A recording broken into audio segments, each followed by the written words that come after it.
Samuel Tavera. Bukod kay Gov, may isa pa akong dapat mahuli. Sino naman yun, sir? Ikaw, Mateo De Jesus. Kayo po si Ma'am Lea? Aaron, huwag kang mag-alala. Gaganti tayo. Ang tagal ko pinagplanuhan at pinaghandaan na makaharap si Gaspar. That's how you do it! Basta huwag mo hahayaang madamay si Joshua. Tinitingnan ko lang kung may ebidensya na magpapatunay na hindi siya tunay ng pulis. Ito, Chok. Kamukha ano sa'yo.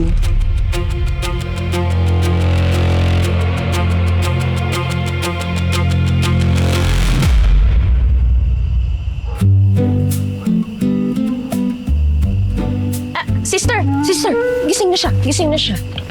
Sir, gising na kayo. Ano to? Ba't ako nakagapos? Nako sir, ano lang yan? Standard procedure. Standard procedure. Hindi standard procedure ang tawag dito. Illegal detention, kidnapping ang tawag dito. Kung ayaw nyo malagot sa batas, pakawalan nyo ako ngayon na. Kalma lang, sir. Kasi sir, mukhang hindi naman kasi kayo napapakiusapan. Kaya ayan, dinaan ka namin sa Santong Paspasan. Kaya, pasensya na kayo, sir.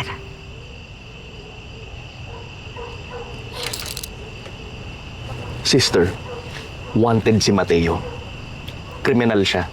The law is harsh, but the law is the law. Pero mabait po si Kuya Cho. Niligtas niya ako at maraming batang katulad ko. Madami na siya natutulungan at nililigtas sa tao.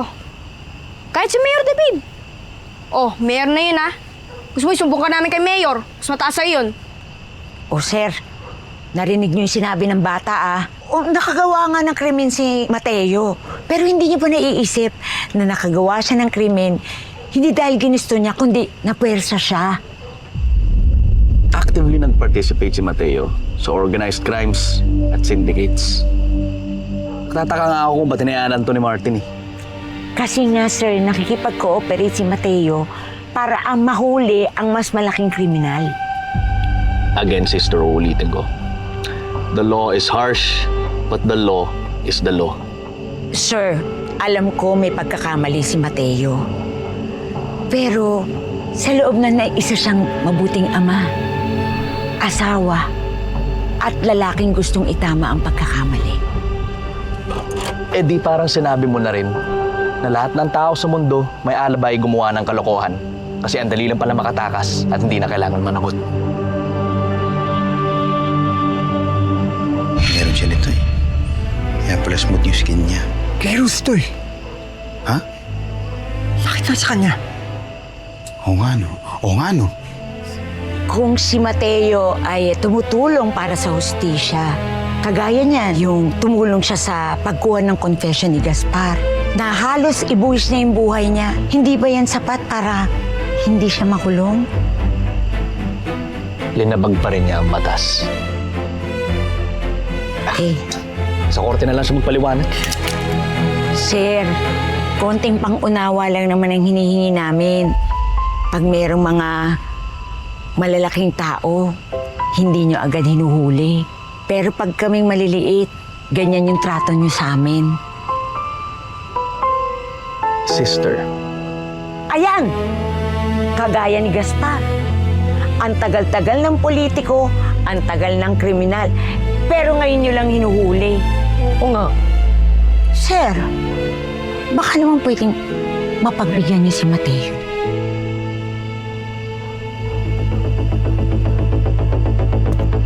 Cho! Samuel! Cho!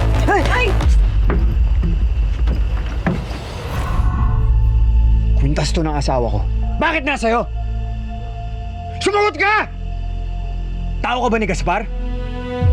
Siya ba nagpakidnap kay Ruth? Mateo, kumalma ka. Hayaan natin siya sumagot. Sir, paano napunta sa inyo ang kwintas ni Ruth? Unang-una, Mateo, hindi ako ang dumukot sa asawa mo. Pero nakita ko na dinukot siya. Nakaabang na kami ng buong team ko sa labas ng mansion nung nag-gathering yung mga warlord eh.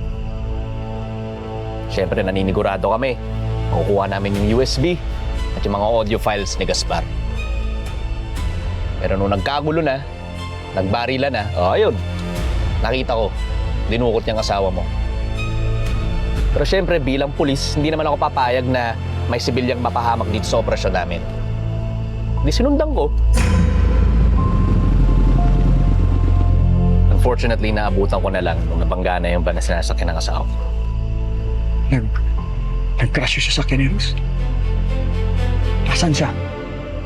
Hospital ba siya? Saan hospital? Pagdating ko sa crash site, wala nang pasahero. Malamang may kumuha na sa kanila. Maliban dun sa van, yung kwintas na yan yung naiwan sa crash site. Na-aksidente si Ruth. Kailangan ko malaman kung okay siya, sister. Kailangan ko malaman kung nasan siya. Mateo, nananalig ako na ligtas siya. Manalig tayo.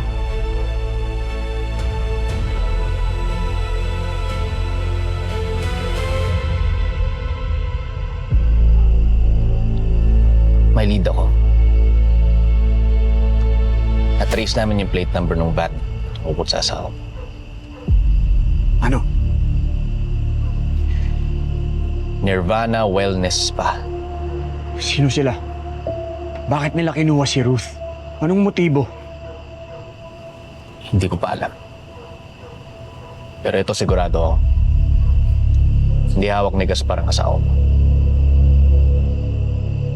Mateo, anong balak mo?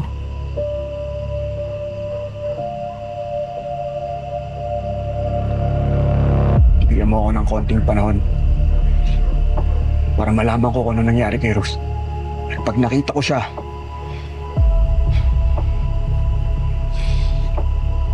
kasama ko siya. Hoy, Mateo!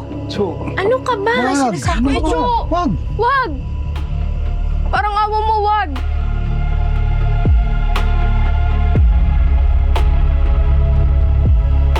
Sige. Pahal ako na hanapin mo ang asawa mo. Pero, isang araw lang ang bibigay ko sa'yo para gawin lahat yun. Ha?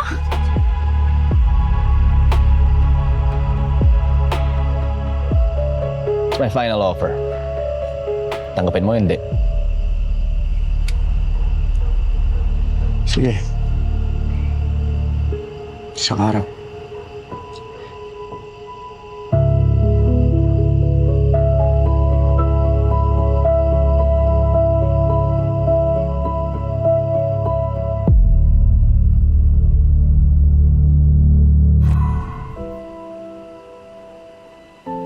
Picho. Please naman, huwag mo na ako mag-iwan ulit. Di ba mag-aaral pa ako? Ihatid sundo mo pa ako sa school. Pakiusap, pag mo siyang samahan, Picho.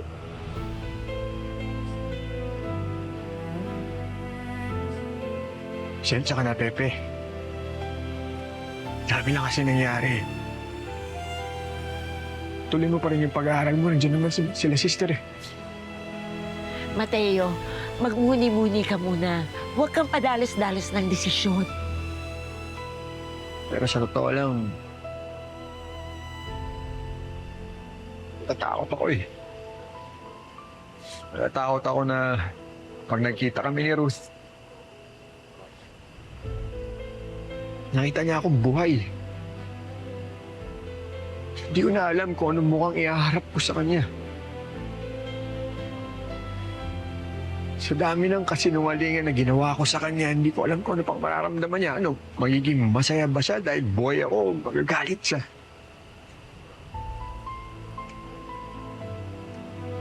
Siguro tama lang na makulong ako. Parang pagbayaran ko yung mga kasalanan ko. Lalo na sa kanya. Mateo, mabuti kang tao.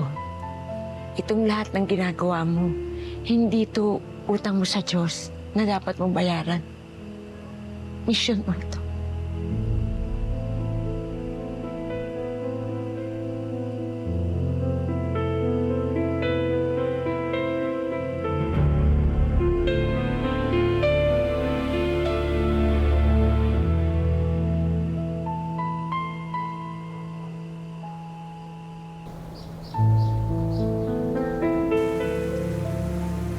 Sa totoo lang, hindi ko alam kung paano ko ipapaliwanag sa inyo kung ano yung tunay kong nararamdaman.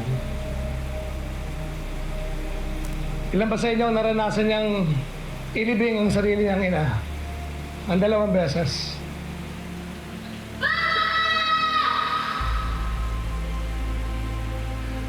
Yung una kong pagkakataon, napakabata ko pa nun. Marami pa akong hindi naiintindihan. Maraming katanungan. Kaya bakit mo magagawa sa akin yan, ma? Paano ba magagawa ng isang ina ang iwanan ng sarili niyang anak? Bakit? Diba? Dala ko yun, buong buhay ko.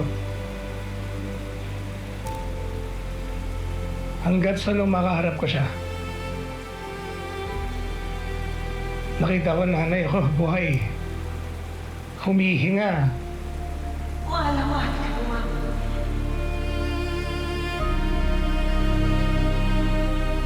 Siguro iisipin niyo ang nararamdaman ko ng sayay. Hindi po. Galit. Matiting galit. Na parang ang buong buhay ko isang malaking kasinungalingan.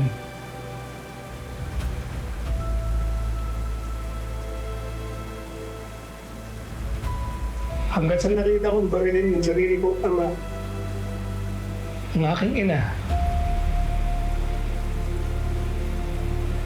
ang sarili niyang asawa,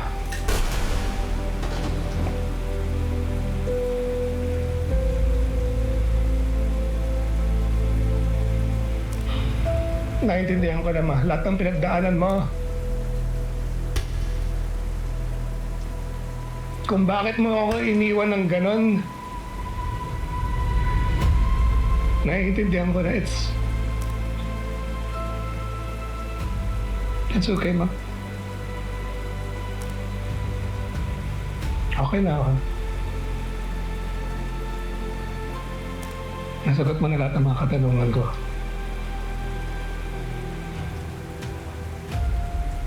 Salamat.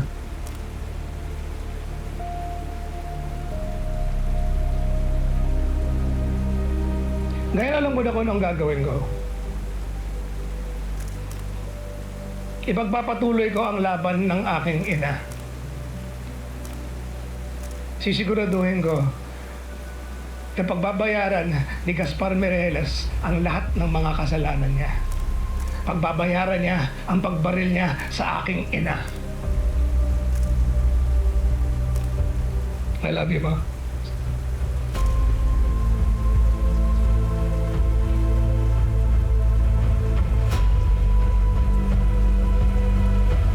Again, to everybody, thank you so much for your time. Maraming salamat sa pagpunta niyo dito.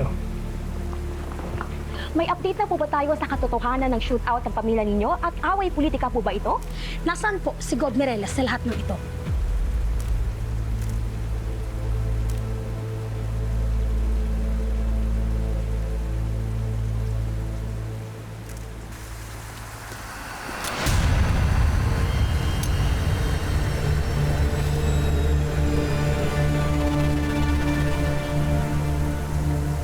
Daming lugar na pwede kita makita. Dito pa talaga sa Lamay.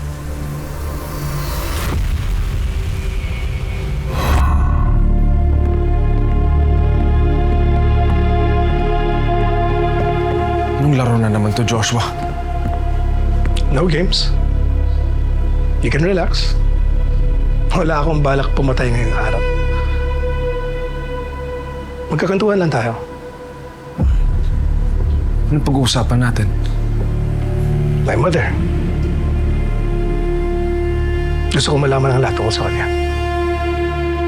Kung paano kanya nagkakilala, lahat ng mga plano niya. Lahat ng tungkol sa kanya na alam mo gusto kong malaman. Yung umampon sa akin, si Tatay Solomon. Siya ang tumulong sa nanay mo makatakas kay Gaspar. Gusto nilang pabagsakin si Gaspar at EMP, kaya nagtulungan sila. At nung pinatay yung tatay ko, tinuloy namin ni Ma'am Lea ang plano. Alright, so how do you fit into all this? Dahil ba alam ng lahat na involved ako sa mga businesses ni Dad? Ano ba? Kaya ka nagpanggap na tauhan ko? Yung ba yun? Hindi, mahal ka niya. Gusto ka niya iligtas. May babysitter ka pala. No, Dwayne. Aaron. Aaron, why didn't she reveal herself to me sooner? Kaya ko naman magtago ng sekreto. Wala ba siyang tiwala sa akin? Ganun ba yun? Ayaw ka niya mapahamak. Hindi din pwede mag-iwan ng butas si Ma'am. Kung nalaman mo na mas maaga na buhay siya, baka napadali lang sa tatay mo na matuntun siya. Ano na? Naikwento ko na sa'yo lahat ng gusto mong malaman. Tapusin na natin to. Paano natin gagawin yan? Aaron, may kailangan pa ako sa'yo.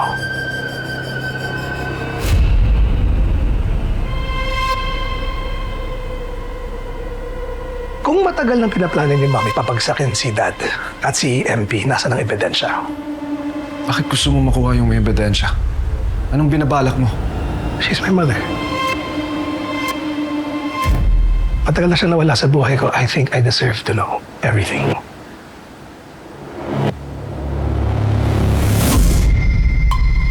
Paano ako makasigurado na wala kang masamang intensyon sa mga ebidensya na yon? Wala na si Mom. Pero hindi pa tapos ang trabaho niya. Gusto kong ipagpatuloy ang mission niyong malinis ang kasamaan dito sa San Nicolas. Gusto kong gawin ang tama. Yun ang matigil na ang kasamaan na sinimulan ni Dad.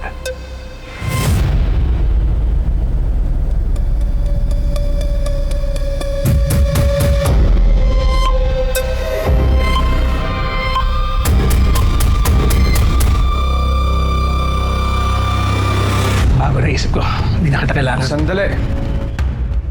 May iniwan si Ma'am Lea para sa'yo. Wala man ako sa tabi mo sa mahabang panahon. Hindi ako nawala, anak. Gov, good news. Nahanap ko na sa nagtatago yung madre. Tavera? Kaano-ano mo si Colonel Tavera? Tatay ko.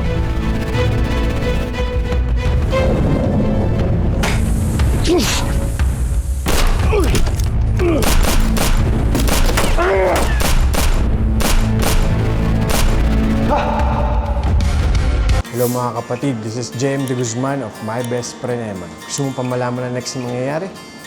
Click mo na rito and subscribe to TV5 YouTube channel.